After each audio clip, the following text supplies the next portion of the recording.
Alright, before we start, I'm feeling a little sick. I've got lots of medicine in me and lots of sleep, but instead of staying in bed the whole time and making this video come out late, I'm just gonna do it while sick, so here we go. It's been a while since we last covered a beet boop sona. This is a hot one too. I originally was going to let this intrusive thought boil in my brain like all other thoughts I have, but others said similar and I didn't want to be the odd one out, so yeah. They're hot. Hello everybody! My name is Sera and I come from space with videos for your face. You're watching my series where I talk about all the stuff and things about original species in the furry fandom. Today we're talking about the hot version of protogens, Synths. Synths, like protogens, are open species with their own lore and universe set in a sci-fi setting. The species was created by Vaderson on Twitter and is entirely open and free to use. They're even cool with you using them in any settings of your own, so please, BioWare, put them in Mass Effect so I can date them. Report to the ship as soon as possible. We're being okay? If you choose to use them in your own universe, they have their own canonical setting in which you can use to save yourself some time. Unlike Protogen, Synths are 100% inorganic androids. Their minds are also entirely unique. They are just as dynamic in personality and behaviors as humans are. The only thing tying them together is their general reptilian aesthetic. Because they're entirely open, you can make as many Synths as you want and there isn't an approval process, so go nuts. First off, I love how they look. I love smooth robots. I also love the website design. It's this very corporate and minimalist design, like I'm looking at a website for a new phone. Simple, clean, and very concise info. Wait, what's this blue text lead to? No! This species has so much more info than I thought it would again. Well, let's just click back and pretend I didn't see that. Maybe I'll say I'll cover it in another video and then never follow up on it like I did with Dutch Angel Dragons or Wicker Beasts. The site says they're modular with sophisticated sensors. They have pneumatic muscles, they're open source, they have personal nanites, and wirelessly charged while also being very vague about what any of that entails. Fully modular, express your individuality, be the way you want to be whenever you want. Like Protogen, they can swap parts around sophisticated sensors, experience multispectral imaging, discover what it's like to see in infrared, ultraviolet, and more. Fancy eyeballs, pneumatic muscles, strong when you need it and gentle when you want it. Why does that sound horny? Wireless charging. Forget cable mess and charge on the go. Never run out of juice wherever you are. And there's even a little asterisk on that.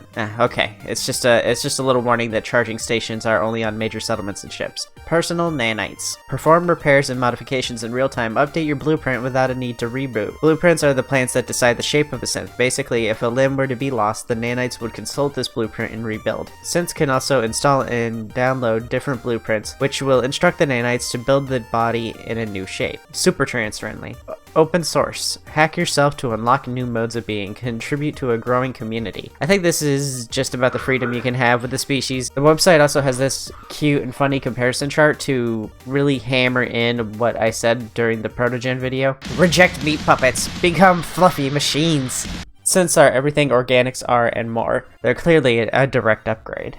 Synth design is broken into 6 categories: screens, intake, color, frame, skins, and limbs. Synth screens are similar to protogen visors, except they're a faceplate that covers the top of the head from the forehead down to just above where the nose is.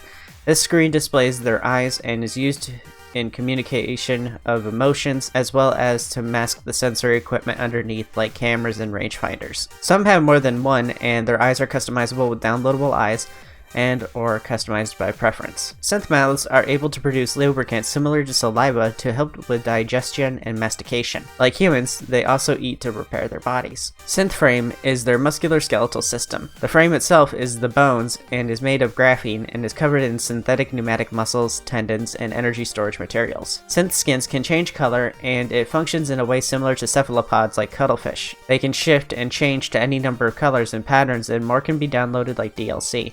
The species has a lot of DLC. I hope they're priced fairly. I don't want to have to pay $50 for the color black, or I hope I get on the right battle pass to get the pattern that I want. Their skin is also soft and waterproof, and can be swapped out for whatever textures they prefer. Their limbs, skin, and genitalia are all modular, so they can attach, swap, and use a variety of different parts. They might need to change for specific jobs and functions, and thankfully it's easy for them to do so for the most part. Some large parts need a large frame to support them. In the case of larger frames, synths need a blueprint or time, and thankfully they can get new blueprints or build a bigger frame. Like I mentioned in passing earlier, synths each have a personal swarm of nanites in their body. The nanites can change the body over time and repair the body or components should they be damaged, even increasing their size if need be. This process is done by using food and materials ingested as fuel. So it's possible for a synth to get a bigger frame, but it's a bit of a process like it is for humans. You don't get this yoked overnight. In addition to nanites, every synth has a blueprint installed in them. The prints set the guideline for the nanites to construct around, similar to my species, astral myconids, who have a blueprint based off of their original bodies, and the mycelium tries its best to rebuild that. The difference here is synths use technology, so they're less prone to make mistakes in rebuilding the body. The nanites will always build the body in line with the guide, but synths have a choice of which blueprint they wish to use. They have a wide range of options and can just pick which they wish to switch to. Then their nanites will start regrowing or shrinking aspects of the synth's skeletal systems, muscles, and skin. This process can take several months depending on how drastic the changes are. This is also how their process varies from my species. While mine can make mistakes, mine also can't change the blueprint. Sorry for the comparison, but having a frame of reference might help you get better how the synths are unique. Also, synths existed way before mine. I just made mine last month. As synths change, they need to fuel their nanites, like previously mentioned, and may even need food made with them in mind, like carbon bars, tungsten pellets, and polymer noodles. Synths don't have a specific gender, but can choose to identify however they want. Since they change their bodies so often, they might change genders and sexes many times throughout a single lifetime. I think this is a good place to stop, as we would be going into personalities, behavior, culture, history, reproduction, diet, and more. So let's wrap it up here and leave something for next time. Synths are an awesome species. I love how they capture transhumanism in their design. I love the idea that I could visit a friend who is one day a 10-foot tall big himbo snake machine, and a year later I bump into him on the street and he's the same height as me and is a total babe. That'll be it for this one. Thanks again to my Patreons. If you want to be one, you can click the join button below the video or click the Patreon link in the description and get early access to videos for just as low as $1. Joining YouTube memberships is cool too. You get emotes you can use in the comments and sub badges. While you're down there, you should also like and sub for more species videos. But for now, I have to go upload my consciousness into a himbo machine. Bye.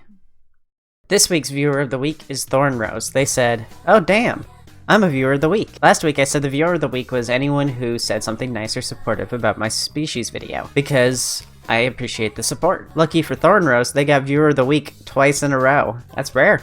Who knows? I don't know if that'll happen again, but, you know, congrats. This week we also had some ad space bought up by Lithbound, an art RPG. If you like art and role-playing, you should check them out. They supported my channel, so it'd be cool if you check them out.